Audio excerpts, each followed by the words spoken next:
All right, y'all. So our flip presentation is on relationships and communication. Um, to jump right in, I cannot put it on slideshow for some reason. It does not work, but so our objectives for our flip presentation is we have two different sections. One section is for students. So for students, will be able to identify and define red flags of a relationship and the possible improper communication methods. They will also be able to identify the risk of sexting and the possible harms towards it, as well as just being on social media in general.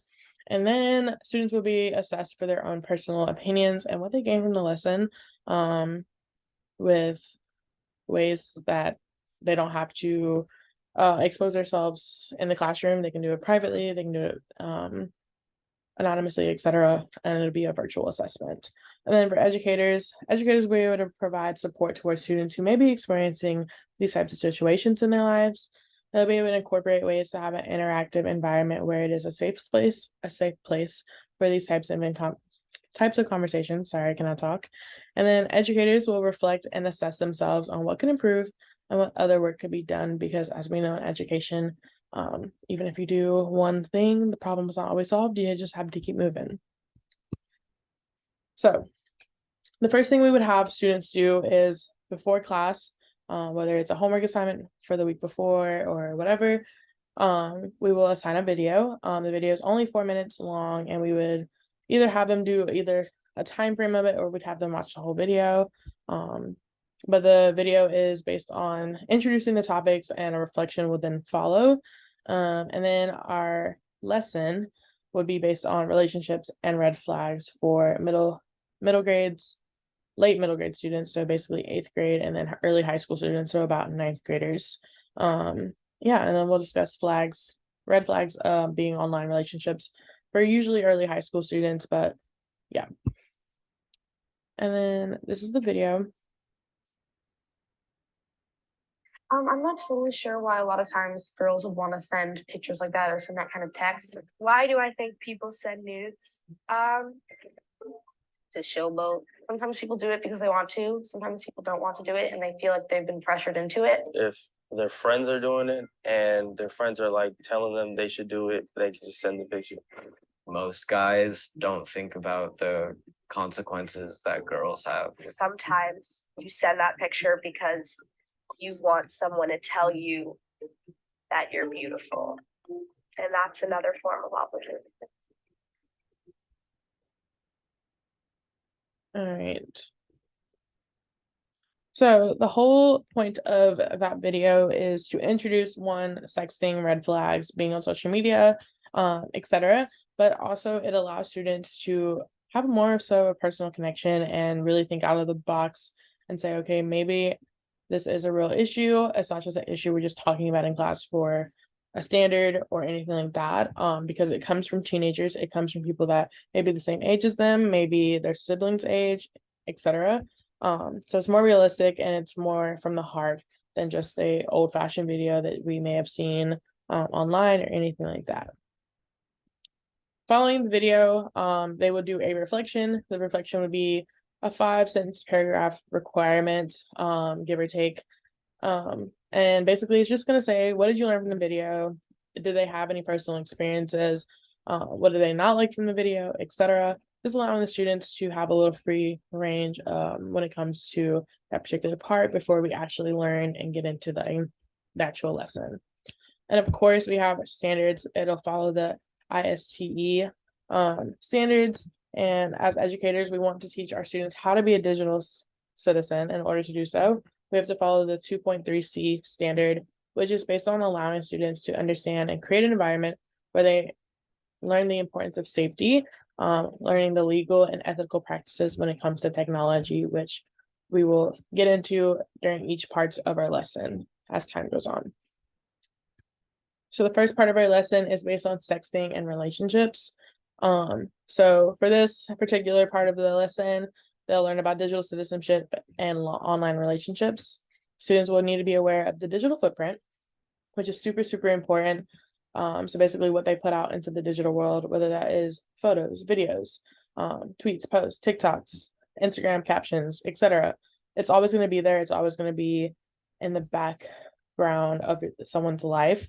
So you always want to make sure that they understand the importance of what they post can come back to haunt them at any point. Of course, we want to make sure that they're being safe online. So especially for students in middle grades, because they're kind of learning how to form relationships online, and also they're sort of finding their identity during that time. So social media might be their outlet for that. You want to bring in an awareness to how important these conversations are and how important it is for students and educators to address these situations as they see fit. And then, of course, students will have key terms that they need to learn. Self-disclosure, which is sharing private and personal thoughts and feelings with someone.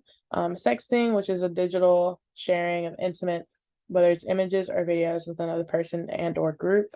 The red flag feeling, which we'll go over twice basically, so that way they really know that what the feeling is and ways that they can see that feeling happening.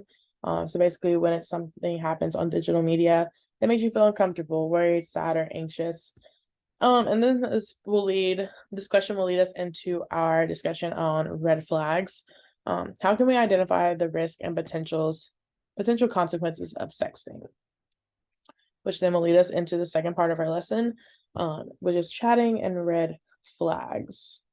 So with chatting and red flags, it makes an online conversation risky. So students will need to understand what an online conversation is and how do they know if it's not appropriate and when they're possibly being manipulated. So students in middle grades are starting to create this online presence, like I said before. They're trying to find out who they are, so they think social media is the best place to go, which for some people it is, and for some people it is not. So for them, they might be reaching out to someone who's older or someone who seems like, they're a good person, and they might be close in age with them, and in reality they don't really have the best interest for the student at heart. So they need to know when something is dangerous, and they need to know the red flags. So once we finish the lesson, hopefully the students will understand these key terms. So the red flag feeling once again, and then grooming, which typically happens online, but it can also happen in person. So it's good to understand both those ways as well. But is when someone uses chatting or messaging to befriend and manipulate a child or a teenager into in-person meetings, whether it is to do something sexual, sex trafficking, money, anything like that, is super important for the students to learn and reflect on as well. So now as educators, our biggest question is how can we discuss these sensitive topics to a bunch of 8th and 9th graders consecutively over the course of years, whether it's pre-COVID, post-COVID, during COVID, etc. The first thing we want to do is, one, as educators, you want to prioritize yourself and try to figure out the best way that you are comfortable with discussing this topic. But it's important to let them know right away that this is a serious conversation and it is super sensitive. So you want to briefly explain what each topic is about and what we're going to go over, and you want to give students an opportunity to allow themselves to take a moment and reflect for themselves, take moments to step outside if they're not comfortable with the entire discussion as well. But you also want to let them know that it is a safe space and that anything they discuss in the classroom, it's not going to leave the room, and anything they tell you personally, as long as it doesn't harm them, or you think that is a major concern, that principals need to know, or parents need to know that it's a safe space and they can always come to you about these situations. And you also want to make sure that you're guiding them to make the right choices with these digital footprints that they may be doing online or anything like that. And then to finish up, so we have 2 different assessments. One assessment is going to be towards the students, and it's going to be a Padlet. Which I have to pull up.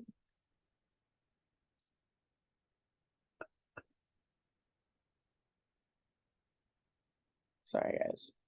There's a lot going on up here. Okay, got it. So, okay, the Padlet itself is going to be in 2 columns, and the students are required to respond to at least 2 out of the, I think, 5 columns we created. Yes, 5 columns that we created, and each column is open-ended, and students can put as much or as little as information as they want, but it's just for them to reflect. And the good thing about Padlet is it lets them be anonymous, so they don't have to expose themselves to the educator or to the peers in the room surrounding them. Yeah. And then the last assessment is for educators. So the assessment itself is to allow educators to put their own personal feedback on whether or not our personal method could work, and what we could do to improve for this particular age group. Could we make it more interactive? Could we not make it more interactive? Do we do less this, do less that? And then also educators can add in their own personal advice and experiences to as much detail as they want. It will be in the form of a Google form that I'm about to pull up. And they don't have to put their name. I didn't put that as a requirement, but you'll basically just say, fill out as many questions as you may want. What did you like about the lesson? What did you dislike? How would you address these in your own personal classroom? And do you have any tips or advice or questions, comments, or concerns overall about the lesson itself? So yeah, pretty much that is our lesson. That is our flipped presentation. I hope you have enjoyed, and I hope maybe that we opened your eyes a little bit to the discussion of sexting, red flags, with relationships and communications.